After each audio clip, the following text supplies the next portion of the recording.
Tonight on Y News.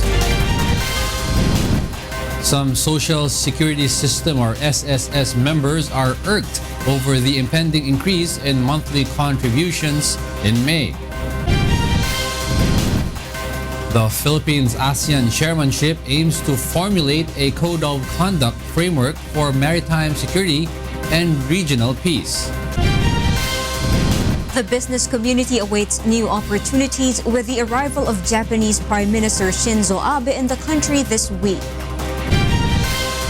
President Rodrigo Duterte aspires for significant partnerships with other nations as he welcomes foreign diplomats in his first hosting of the Von d'Honneur in Malacanang.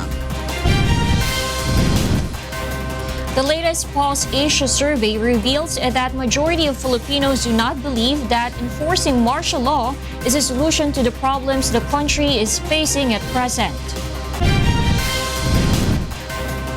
And outgoing President Barack Obama turns emotional as he delivers his final speech as President of the United States. Y News begins now.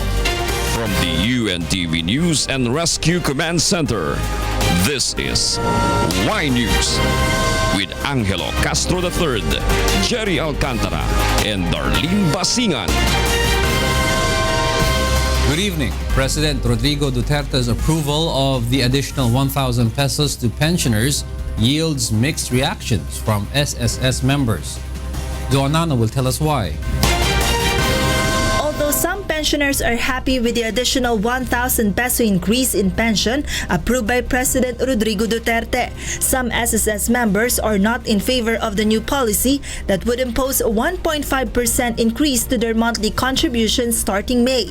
Elsie is one of them. From her 2,000 peso monthly salary, she voluntarily contributes 220 pesos. Beginning May, she will add 30 pesos to her contribution. Yun nga mahirap dahil naghuhulog kasalukuyang kami ngayon.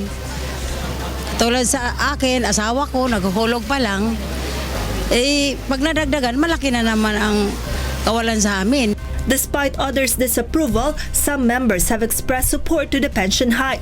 They believe someday they will also benefit from the additional contribution. Yung start na na yun, tuloy-tuloy na yun. Bali mababawi na rin yung additional na payment sa SSS contribution. Hindi man ngayon sa pagdating ng time na kami na rin, syempre yung system na yun, tuloy-tuloy na yun. Kaya parang fair na rin yun. For 75-year-old SSS pensioner Lawrence, the additional 1,000 pesos can augment to his medical expenses. He receives about 4,200 pesos pension from SSS. However, the amount only goes to his medicine for asthma and prostate illness and maintenance for his diabetic wife. Dahil sa dami po ng gamot na nabili ko, dahil sa pag tumatanda po ang tao, halos sa gamot lang po napupunta yung pension ko po. Dalawa pa po kami ng misis ko na may sakit. Kaya nahahati pa po. Nevertheless, he is still thankful for the additional benefit which will he receive starting February. Joanna, UNTV News and Rescue, Quezon City. Financial experts warns of the effect on the economy of the recently approved SSS pension hike. Monokson will tell us why. Economists explain the negative and positive effects of the soon-to-be implemented pension hike of the Social Security system. The 1,000 increase in pension will hugely help in the expenses of more than 2 million pensioners. If the purchasing power of the public increases, it will have a positive effect to the economy. One of the concepts of economics is the circular flow of income. This means that if consumers spend money, production of goods and services will increase, which will then lead to additional employment.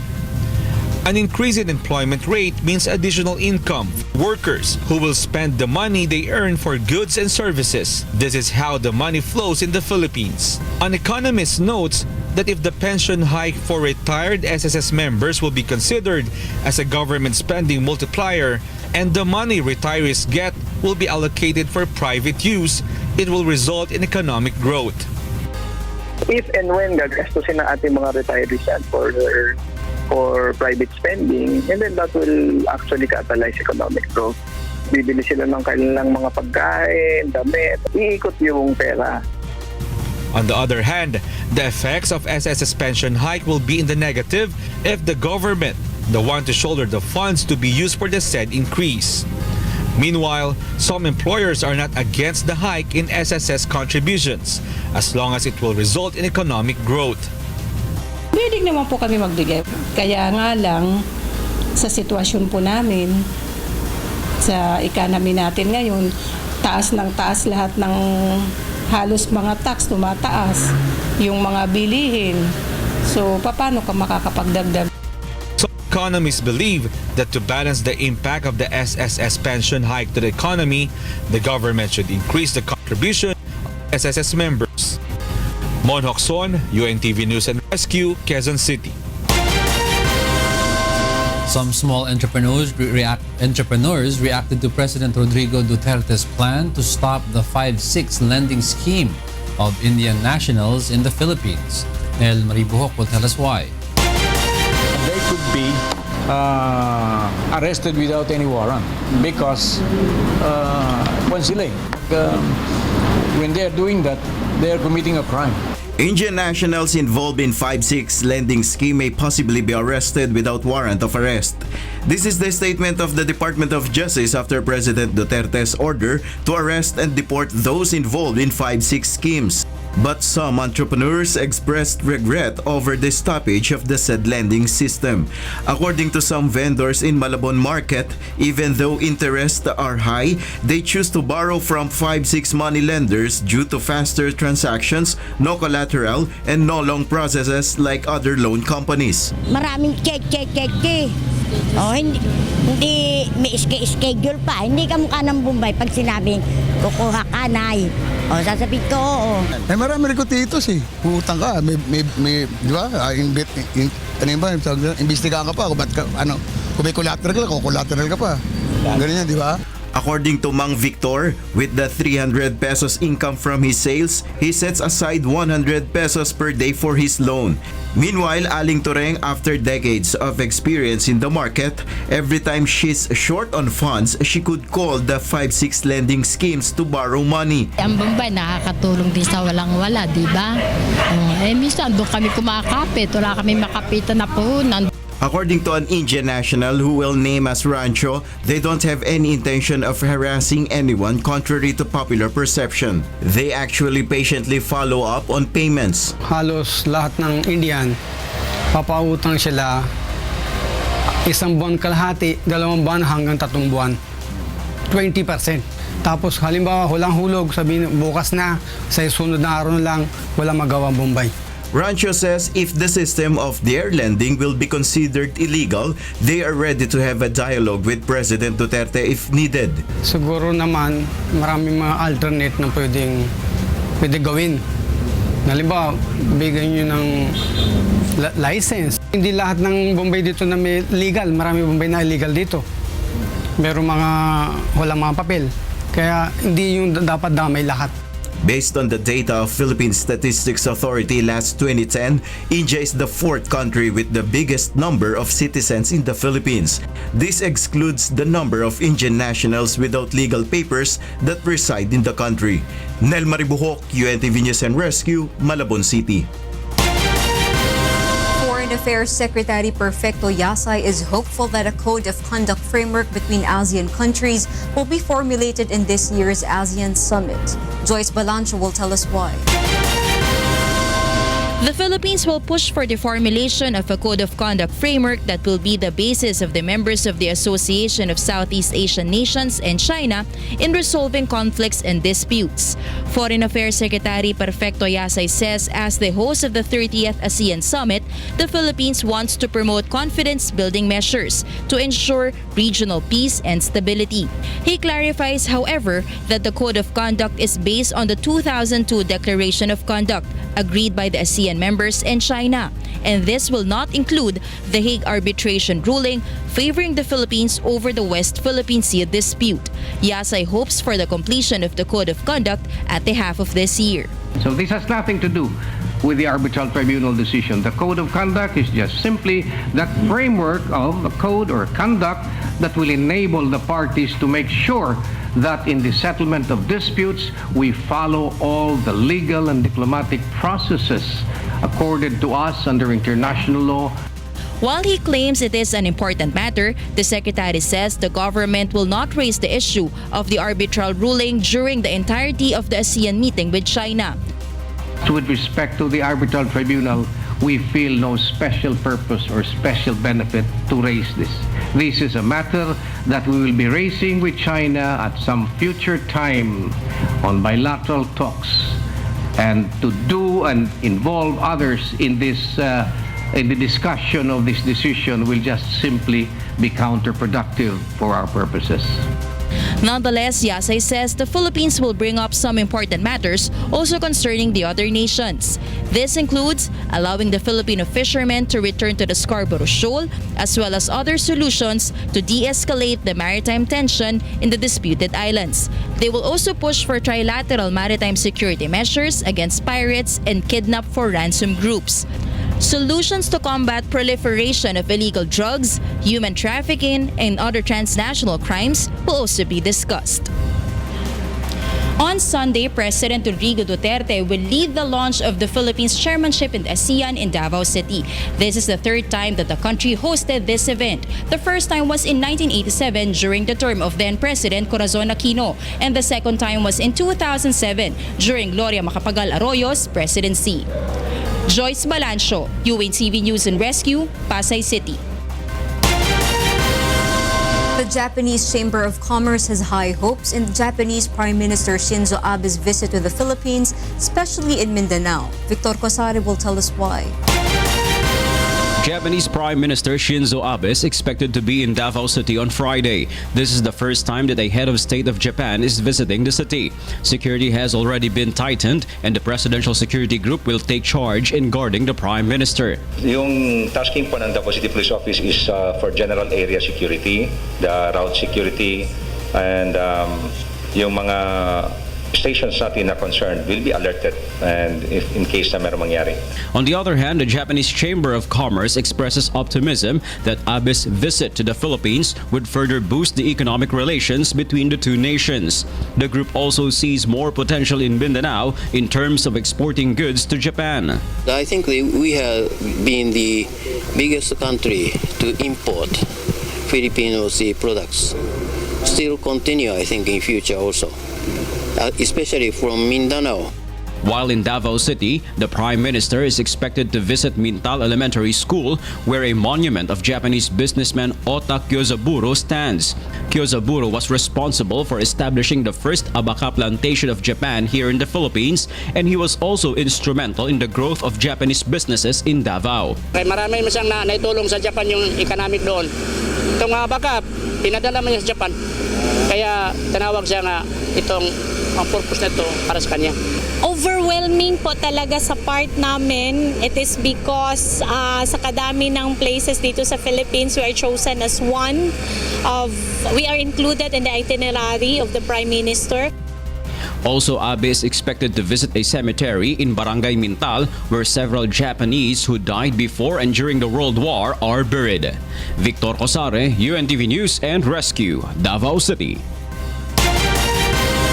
While President Rodrigo Duterte aspires for significant partnerships with other nations, he remains firm that the government will continue to resolve corruption and the proliferation of illegal drugs in the country. Rosalie Cos will tell us why. In front of the diplomatic corps members and during his first Vandinur under his administration, President Rodrigo Duterte once again showed his sense of humor. To your success, Excellencies, in the sub-diplomatic gatherings, especially initial, we just say kampai. It's always bottoms up. So be careful with this, our Asian brothers and sisters. When they say kampai, I say no, just half of the kampai. President Duterte, together with Foreign Affairs Secretary Perfecto Yasay, welcomed each diplomatic corps member and representatives of various international organizations and diplomatic missions during the Vandinur in Malacanang. Members of the cabinet were also present at the diplomatic function, along with top officials of the three branches of the government. During his speech, President Duterte reiterated the will of the government to resolve the corruption and apparatus of illegal drug trade in the country. The administration will remain firm in its resolve to hold the corrupt accountable for their deeds. We will make criminals responsible for their actions, and we will work very, very hard to finally break the apparatus of the illegal drugs trade. President Duterte also expressed desire to have significant partnerships with other nations. This is for the effective change longed for not only in the country but throughout the Asia-Pacific region, since the Philippines holds the ASEAN chairmanship this year. Aside from this, President Duterte also appealed to the stakeholders to support the government in pursuing lasting peace in Mindanao and with the communist groups. He also values the country's current partnerships while attaining new friendships.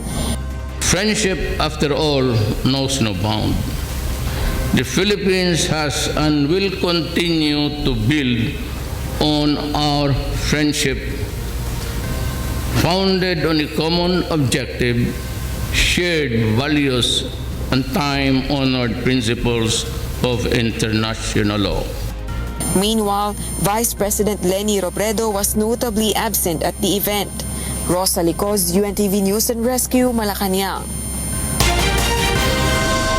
The Armed Forces of the Philippines guarantees that the public and tourists have nothing to worry about in the upcoming ASEAN Summit and Miss Universe pageant. Brian De Paz will tell us why. The Armed Forces of the Philippines assures the public of its readiness for the upcoming two big events in the country.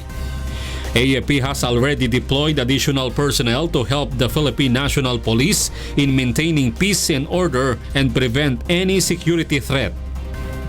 What is important for us to know para sa ASEAN Summit at saka sa Miss Universe pageant na gagawin, your AFP is ready. AFP has already deployed 500 soldiers to Davao City today in preparation for the launching of the Philippines ASEAN Chairmanship will be held on January 15. We have augmentation from the Army, Navy, and the Air Force who have already been flown to Davao City to beef up our PNP personnel there to provide security. The augmentation force includes K9 units, explosive, and ordnance teams. The military force in Davao will be led by the Task Force Haribon. Military personnel are also present in Manila, Palawan, Davao, and Vigan, where the candidates conduct activities. This time, sa mga iba't ibang regions or areas na makakaroon ng activities, meron tayong kanya-kanyang unit na task para mag-provide ng security. AFP says they will implement the tight measure they enforced during the Quiapo procession in the upcoming two big events in the country this year. Brian De Paz, UNTV News and Rescue, Camp Aguinaldo. Next in Y News. Environment Secretary Gina Lopez addresses complaints of residents affected by the ash spill in Bataan and promises to immediately solve the issue. More than 70% of Filipinos oppose the enforcement of martial law to solve the country's problems based on the latest Pulse Asia survey.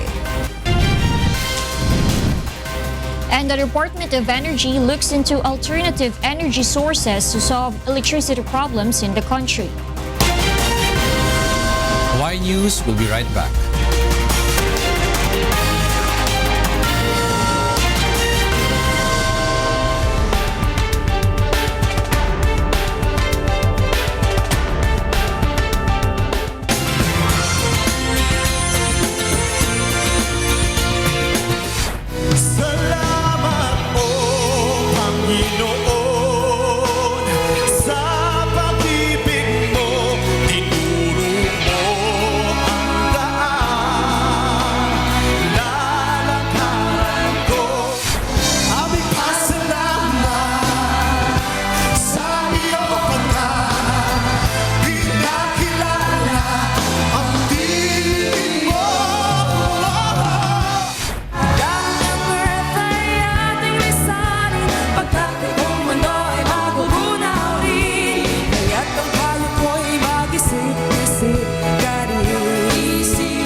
wonderful to be back here.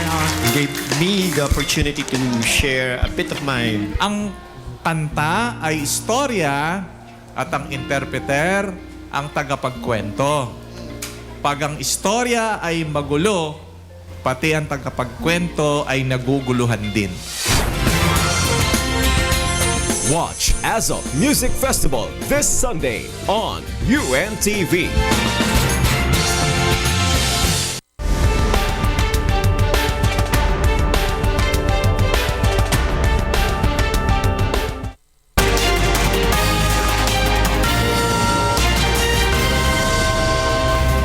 DENR Secretary Gina Lopez holds talks with residents affected by the ash spill in Bataan and promises to solve the issue. Ray Pelayo will tell us why. Representatives of an affected community in Bataan ash spill reported Environment Secretary Gina Lopez the problems they are facing from the alleged effects of the coal-powered plant in Limay, Bataan. The Coal-Free Bataan movement said the records they gathered from the Health Office of Limay, Bataan shows an increase in case of lung diseases ever since the Petron plant started their operation in 2013. Nasa 7,000 plus yun. Tapos tumaas lalo siya noong 2015 kasi naging 12,000. So, ibig sabihin nun, tumataas yung record ng may sakit. They also alleged that the San Miguel plant caused pollution even while it was on its testing period. Hindi ka nag-ooperate na nagbabato sa grid. Totoo yun. Pero ang nangyayari, nagte-testing sila. So, gumagamit din yun ng coal. At yung San Miguel, wala pa silang gawang coal ash pan. San Miguel Corporation denied the allegations. Our materials is limestone that is being fed to our 4 units of Petron boiler. Now, the San Miguel Global Power 4 units of 150 megawatts is not yet running. The first unit is starting to run on January on a commissioning basis using diesel. So there is no dust, no coal dust or whatsoever. San Miguel Corporation also agrees to subject the sick residents through medical examination to verify if it was really the plant that caused them the diseases. We pay for it. And if there is aso, I will pay for it also para magpagaling yung galis aso nila. So therefore, please tell them not to jump in conclusion. If it's a galis aso, not to blame it on us. The group urges the DNR to stop the plant's operation, but the department is still waiting for the management of the plants to reply to DNR's show cause order as part of the due process. The DNR will validate with DOH if the plants really affected the health of the nearby residents. At present, the department allowed the removal of the lime powder used in the cement production. Ray Pelayo, UNTV News and Rescue, Quezon City. The National Irrigation Administration asks the farmers support for the success of the free irrigation program. Ray Pelayo will tell us why. Farmers' share for the irrigation maintenance is now being studied by the National Irrigation Administration. Administrator Peter Lavinia said on the program Get It Straight with Daniel Razon that even if the irrigation fee is now free, the irrigation's structure should be maintained. Farmers' share would be used by the Irrigators Association in handling the facilities. If there will be no support from the farmers, the rice production may be affected because the water will not reach their farms. NIA is thinking of a monthly due, especially from big plantations like banana and pineapple. The government allotted 2 billion pesos to cover the irrigation fee that is supposedly shouldered by the farmers. So, pinapaalam natin sa kanila na hahanap tayo ng paraan how we can share the responsibility at the same time kahit na ang cost ng maintenance ay manggagaling sa NIA o doon sa gustong mag-contribute, pero yung responsibility na tulungan ang NIA sa maintenance ay nasa irrigator associations natin at mga magsasaka.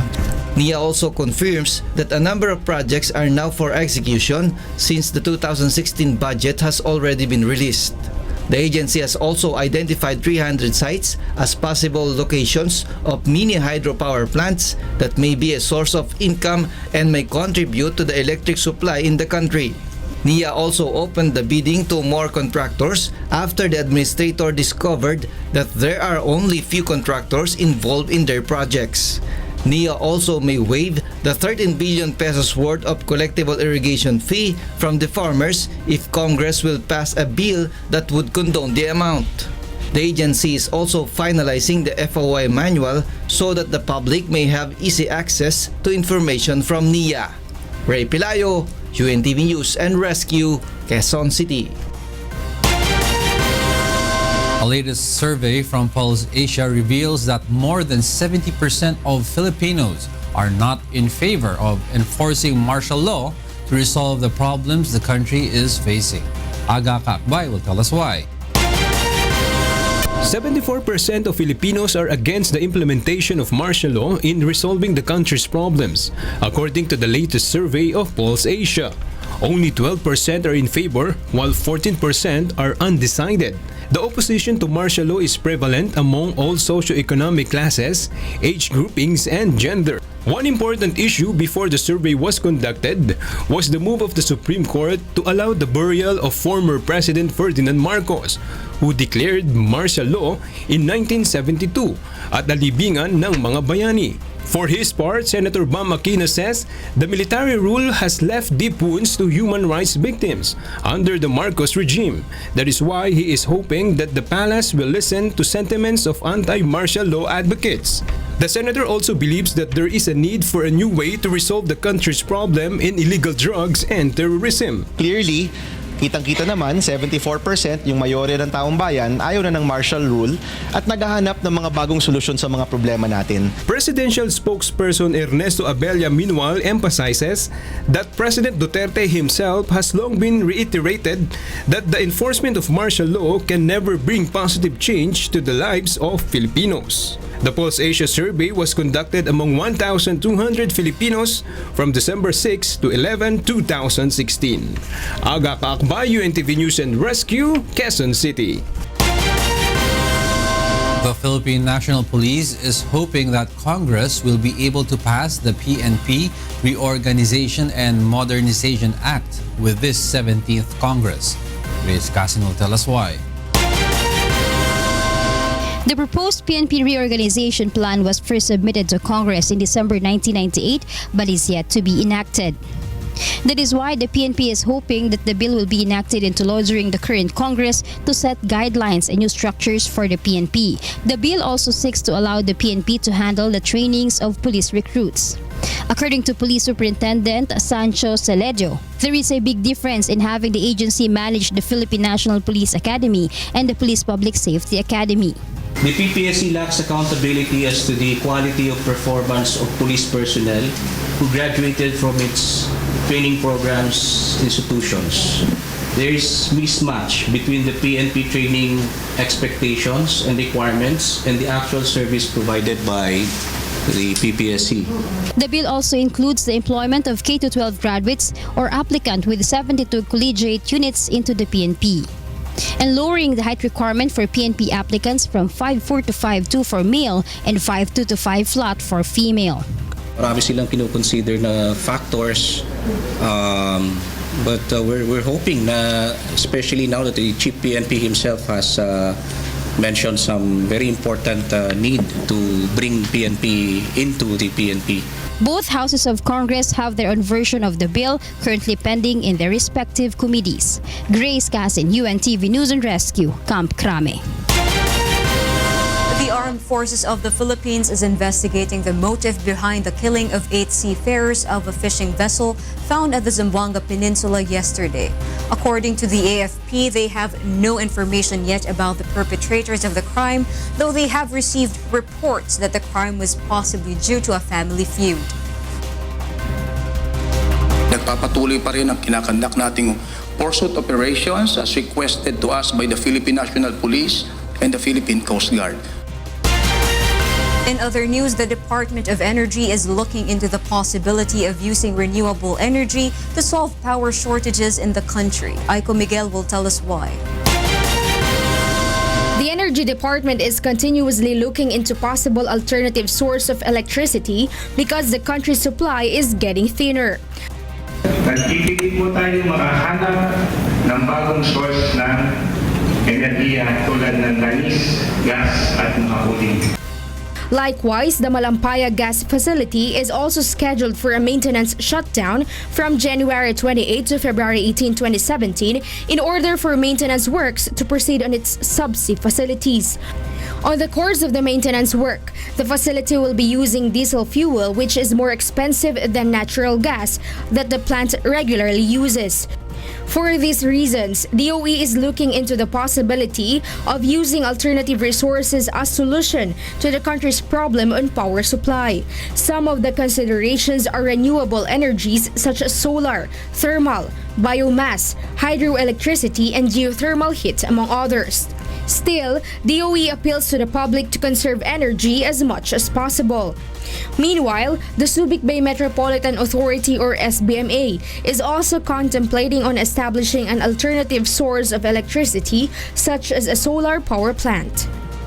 Ako, ang minumungkahi ko sa laki ng SBMA, gamitin natin ito na solar. Gamitin natin na wind turbine. Tapos kung may current dito sa ilalim ng dagat, yan pala, pwede palang pagkuhanan din ng kuryente. So lahat ng mga possibility na pagkukuhanan ng kuryente, i-maximize natin. Aiko Miguel, UNTV News and Rescue, Philippines.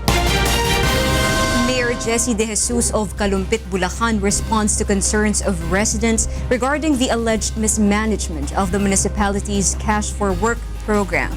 Joanna will tell us why. Over 300 residents of Barangay Kalumpang in Kalumpit, Bulacan raised their concerns over the alleged maldistribution of funds intended for the Cash for Work project of the Department of Social Welfare and Development in their barangay.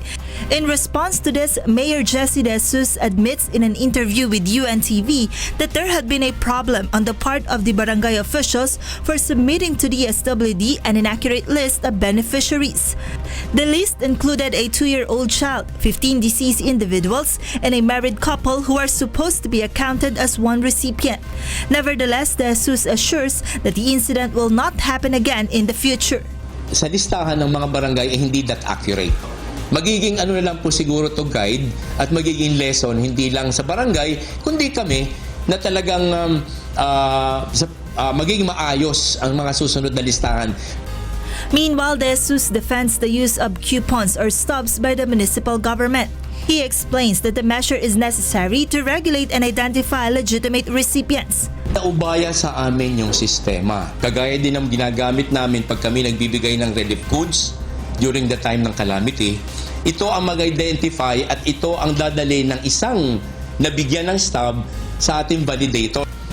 Residents in Kalumpit hope that they will receive the assistance originally allotted to them, especially those who suffered worse during the onslaught of Typhoon Lando. Talagang isiay nilang maigi yung walang-wala. Dapat mauuna po yung talagang walang-wala. Sana po, Mayor, sa susunod na yung hindi na mauulit po tong mga bagay na to nang wala na pong magrereklamo. Magkaroon po sana mga disiplina yung mga namumuno dito. Mayor De Jesus assures that before the end of the month, residents under the Cash for Work program will be able to claim the assistance they deserve. Joanna, UNTV News and Rescue, Philippines. COMELEC employees show support to COMELEC Chairman Andres Bautista despite the website breach issue. Aiko Miguel will tell us why.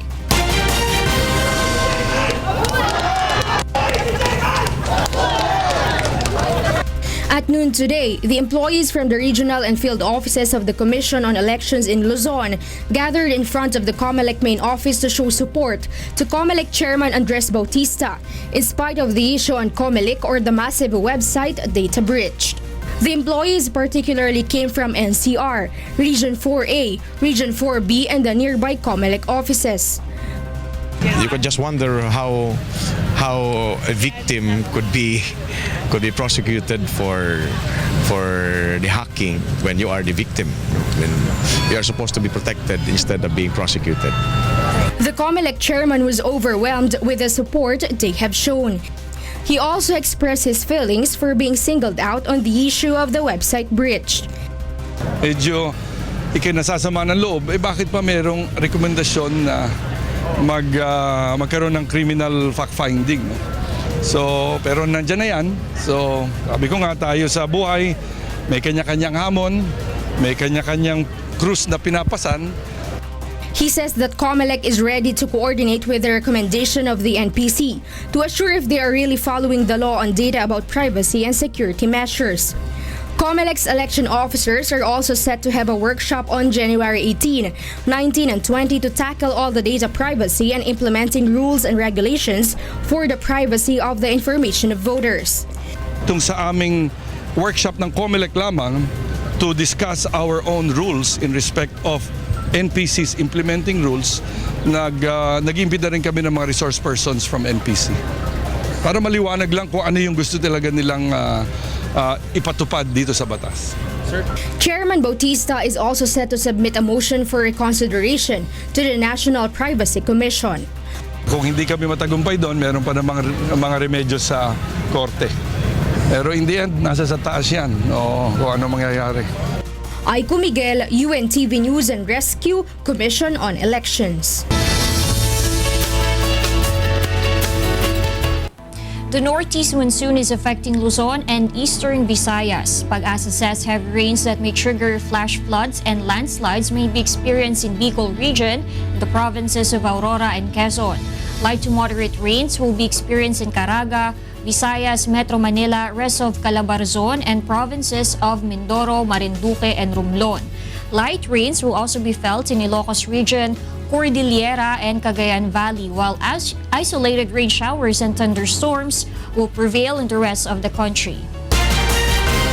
A 24-hour fire ban has been raised in some parts of Sydney, hitting a severe fire danger alert. Carmi Aniceto will tell us why. Temperatures are soaring across large areas of New South Wales, with the heatwave conditions forcing trains to slow down in Sydney and total fire bans in many parts of the state. People in the capital with respiratory conditions, including asthma, have been told to take care after higher than normal levels of toxic ozone gas were reported, caused by a combination of the scorching heat, still weather, and pollution. Sydney is expected to hit a top of 38 degrees Celsius on Wednesday, with the city's west expected to see temperatures as high as 40 degrees Celsius and 42 degrees Celsius on Friday. The Bureau of Meteorology is forecasting temperatures are set to peak on Friday, with Burke in the state's northwest expected to reach 47 degrees Celsius.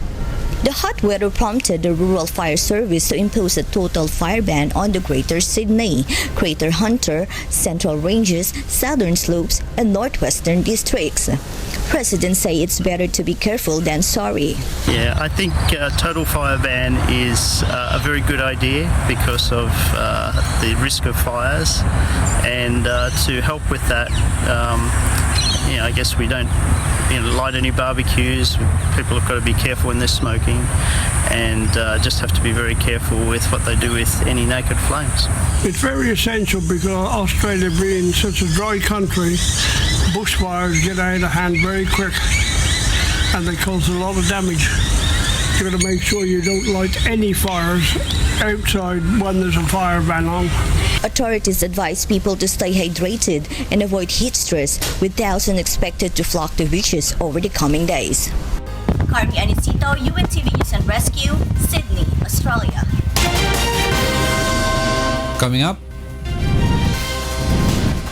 President Barack Obama calls for a peaceful transition as he delivers his final speech as the U.S. President.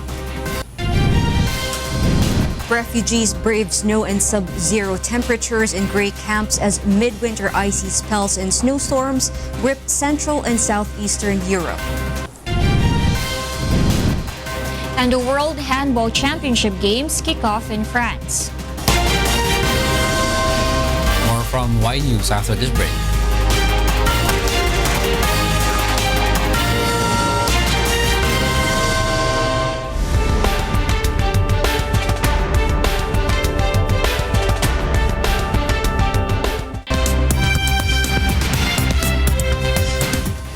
U.S. President Barack Obama goes emotional as he delivers his final speech as President of the United States of America, days before he officially becomes a private individual. Kath Carrieda will tell us why. were the change. You answered people's hopes. And because of you, by almost every measure, America is a better, stronger place than it was when we started. An emotional U.S. President Barack Obama says this is the time for him to say thanks to the American people for inspiring him over the last 8 years, for keeping him honest and for making him a better man, and calls for a peaceful transition to power when Donald Trump becomes president on January 20th. The peaceful transfer of power from one freely elected president to the next.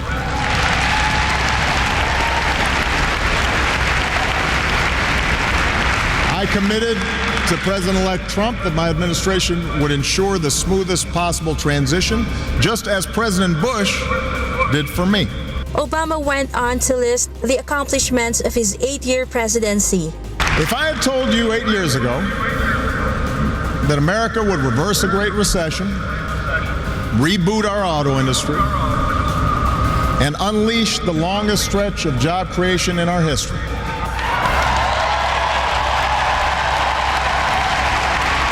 if I had told you that we would open up a new chapter with the Cuban people, shut down Iran's nuclear weapons program without firing a shot, take out the mastermind of 9/11, if I had told you that we would win marriage equality and secure the right to health insurance for another 20 million of our fellow citizens, you might have said our sights were set a little too high. Later on, he paid tribute to his family as he called his wife, First Lady Michelle Obama, his best friend, commending her for bringing the White House closer to the people. You took on a role you didn't ask for, and you made it your own, with grace and with grit and with style and good humor. You made the White House a place that belongs to everybody. And a new generation sets its sights higher because it has you as a role model. So you have made me proud, and you have made the country proud. Obama has revealed his post-presidency plans, where he hopes to dedicate himself to training and advising a new wave of politicians, especially within the Democratic Party, to rebuild its glory.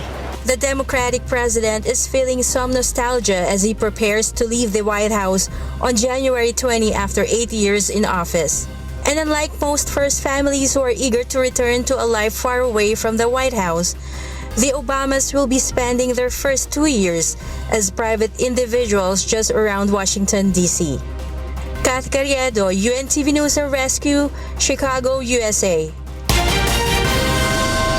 Life is getting more miserable for refugees at this time of the year at migrant camps in Greece.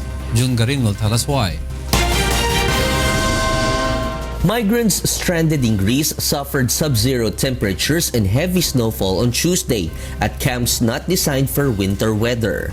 A mid-winter icy spell and snowstorms have gripped central and southeastern Europe for days, and parts of Greece have been covered in rare snow with temperatures dipping to negative 20 degrees Celsius this week. Snow also fell in downtown Athens on Tuesday.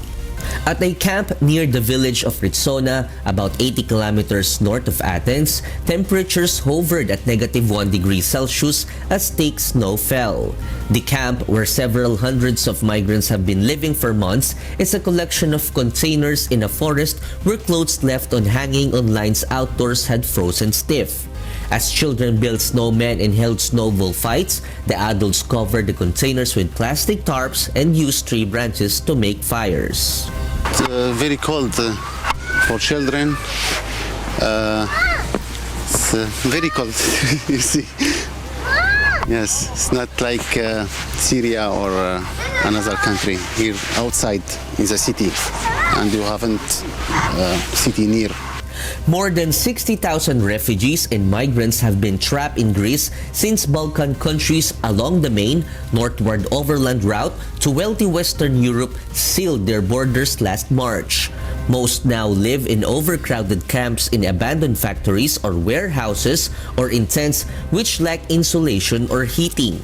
Conditions were considerably worse on the eastern Aegean island of Lesbos, where more than 5,000 asylum seekers have been waiting for months for their applications to be processed. On Tuesday, the government said it was sending a naval ship to Lesbos to accommodate migrants. It was also scrambling to transfer other migrants to hotels. June Garin, UNTV News and Rescue, Europe. Hong Kong's former chief secretary lashes out at the government over plans to build a replica of Beijing's Palace Museum. Ferdy Petalio will tell us why. Hong Kong's Chief Secretary Carrie Lam on Tuesday defended the government's decision to build a replica of Beijing's Palace Museum to mark the 20th anniversary of the former British colony's return to Chinese control. 咁但係咧就唔應該將呢個文化嘅項目咧係政治化，從而更加咧係去矮化故宮文化同埋故宮藏品嘅價值同埋重要性，亦都唔可以剝奪香港市民去欣賞、去近距離欣賞故宮文物呢個機會。However, Hong Kong's former Chief Secretary Anson Chan criticized Lam for what she said was lack of consultation by the government in the decision-making process. It may not be true, but the impression that people now have is she is simply doing what she is told. Now, this does not augur well for anybody who aspires to be the future chief executive. The construction of the Palace Museum is due to be completed in 2022. The former imperial palace in the heart of China's capital is commonly regarded as a physical symbol of the country's long history and the Communist Party's might. Hong Kong is ruled under one country, two systems formula that gives it wide-ranging freedoms not seen in mainland China, including the right to hold a candlelight vigil to commemorate the Tiananmen crackdown. Hong Kong democracy activists on Monday vowed to use the site of a controversial museum intended to display the national treasures from Beijing's Palace Museum to commemorate instead China's bloody crackdown on student-led protests in 1989. Ferdy Petalio, UNTV News and Rescue, Hong Kong. Russia's General Frost once again has come to Moscow's rescue as it helps the country comply with an OPEC deal. Jovic Burmas will tell us why. Russia reduced production by 100,000 barrels a day in the first few days of January. That is a third of the way towards the total cut Russia promised to deliver by mid-2017. That reduction, or at least part of it, is the result of unusually cold temperatures in Siberia that have forced work at oil rigs to grind to a shivering halt. The western Siberian region, which occupies a vast territory between the Urals Mountains and the Yenisei River, the geographical center of Russia, accounts for around 2/3 of Russia's total oil production. Under a deal finalized last year in Vienna, global oil exporters agreed to curb production in order to prop up weak world oil prices. Some oil companies in Russia, which had been producing at post-Soviet record levels, were reluctant to cut, but fell into line after the Kremlin said it supported a global deal. Under the deal, Russia committed to cut its oil output by 300,000 barrels per day from the level of 11.247 million BPD reached in October last year. The reduction will come in stages, with Russia cutting output by 200,000 barrels per day by the end of the first quarter and later by 300,000 BPD. Russian state weather forecaster Hydromet Center said it expected temperatures in West Siberia's Khanty-Mansis region to stay below -30 to 35 Celsius through to Thursday and at around -20 Celsius into next week. Jovic Burmas, UNTV News and Rescue, Europe. 20 people were trapped and later rescued from a roller coaster at the Warner Brothers Movie World Park in the Gold Coast. Meanwhile, a light plane crash leaves one woman dead in Queensland, Australia. Kate Alba will tell us why. And police say a 29-year-old woman has died and 2 others remain in a critical condition after a light plane crashed on an isolated beach in Queensland on Tuesday. Emergency service said 2 planes, both involved in tourist activities, were flying together when one crashed on Middle Island. The 29-year-old woman from the United Kingdom died, while a 21-year-old woman from Ireland is in a critical condition, police said in a statement. The pilot is also in a critical condition. Authorities have begun to investigate the cause of the crash. Meanwhile, 20 people were trapped and later rescued from the top of the Arkham Asylum roller coaster ride at the theme park on Australia's Gold Coast on Wednesday, January 11, according to spokeswoman for Queensland Fire and Emergency Services.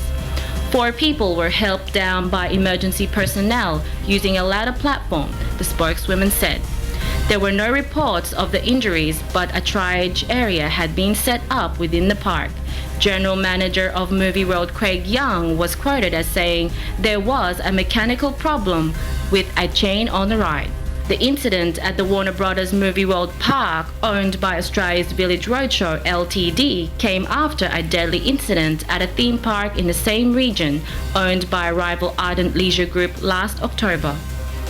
4 people were killed on a River Rapids ride at the Dreamworld theme park, ranking it among the world's deadliest theme park accidents.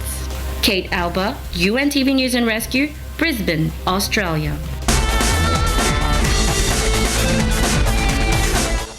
FIFA votes in favor of expanding World Cup. Meanwhile, Rory McIlroy gears up for the South African Open. Aga Kakbay tells us why.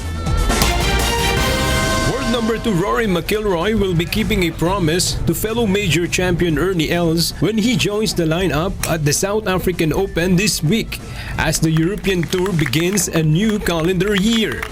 27-year-old McIlroy played the tournament once before in 2008, not long after turning professional. The Northern Irishman is the overwhelming favorite for the title this week.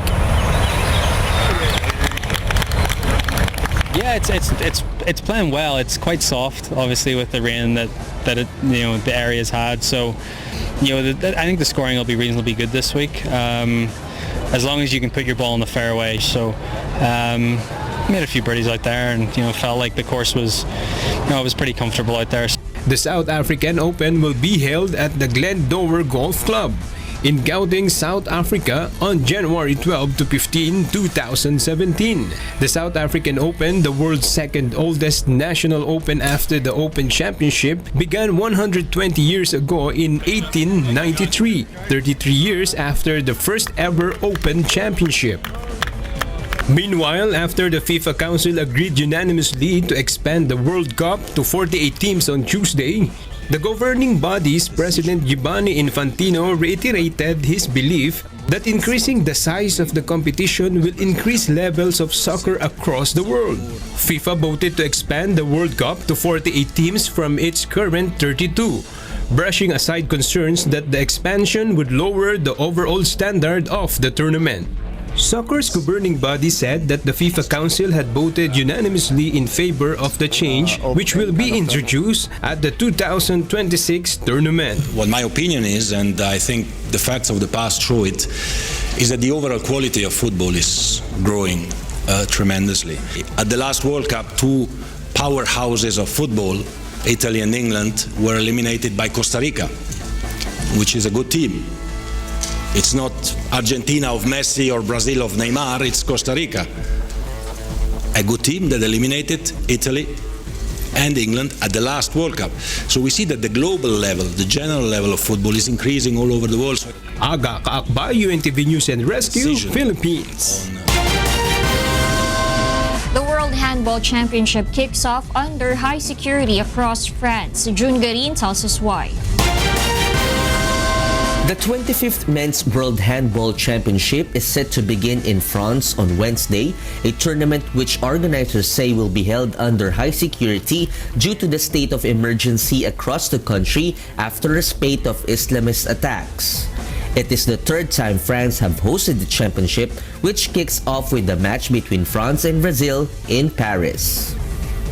Alors, il y a déjà, comme chacun le sait, déjà un très haut niveau de sécurité de manière générale, qui évidemment existe dans notre pays, que nous avons eu avec toutes les autorités, toutes les relations qui conviennent pour prendre des dispositions complémentaires à la charge de l'organisateur.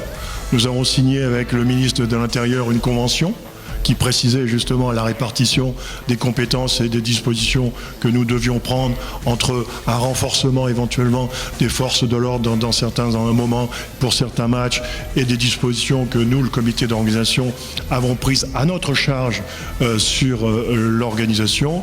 8 cities across France, Paris, Nantes, Rouen, Metz, Lille, Albertville, and Montpellier will host the games with a total of 500,000 tickets made available for spectators.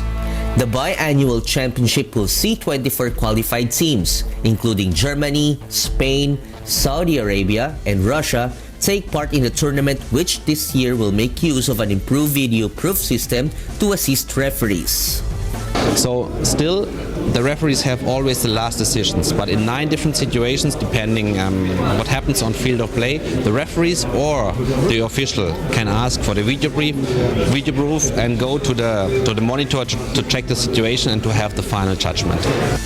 France's tournament will also see twins Charlotte and Julie Bonaventura refereeing the event. In the last tournament, France beat host Qatar in the final, clinching their 5th world title. This year's final will be held in Paris on January 29. June Garin, UNTV News and Rescue, Paris, France. The United Nations Development Program appoints 17 panda ambassadors from 14 countries. Dulce Alarcon will tell us why. A total of 17 people from 14 countries in 5 continents were appointed as panda ambassadors by the United Nations Development Program, or UNDP, in Chengdu City of Southwest China's Sichuan province on Monday. The 17 panda ambassadors are students, university teachers, writers, and inheritors of intangible cultural heritage. They are given the task to promote 17 sustainable development goals. Our 17 Panda champions represent each of those goals by 2030 to make sure to eradicate poverty in the world, to improve governance and justice, access to justice, to protect the environment, biodiversity, clean water, clean air, to make sure everybody has enough to eat. The Chengdu research based on giant panda breeding used to invite several movie stars to be the panda ambassadors in the past. But the person in charge of the base said that the panda ambassadors appointed this time are more significant. 他们来自于一线，来自于基层，对吧？来自于生活在这世界的各个角落，所以说更具有代表意义，更能影响实实在在的影响更多的人。明星有明星使者的作用，但是光靠我们明星的这个效应还不完全足以保护物种，保护我们这个环境。 Madeline Royle, an ambassador from the United States, hopes to be an instrument of spreading awareness on the importance of the advocacy. As the Panda ambassador, I will help spread the word, and I will make sure that my community, and when I get home, that they will know about this and that they understand that it's very important and that the UNDP should be recognized and everything in it should be known about. Dulce Alarcon, UNTV News and Rescue, Jilin, China. Those are the reasons behind the news. January 11, 2017. I'm Angelo Castro III. Reasons we deliver to you as they unfold. I'm Gerry Alcantara. And I'm Darlene Basingan, because we need to know. We will always ask why. Thank you for watching Why News.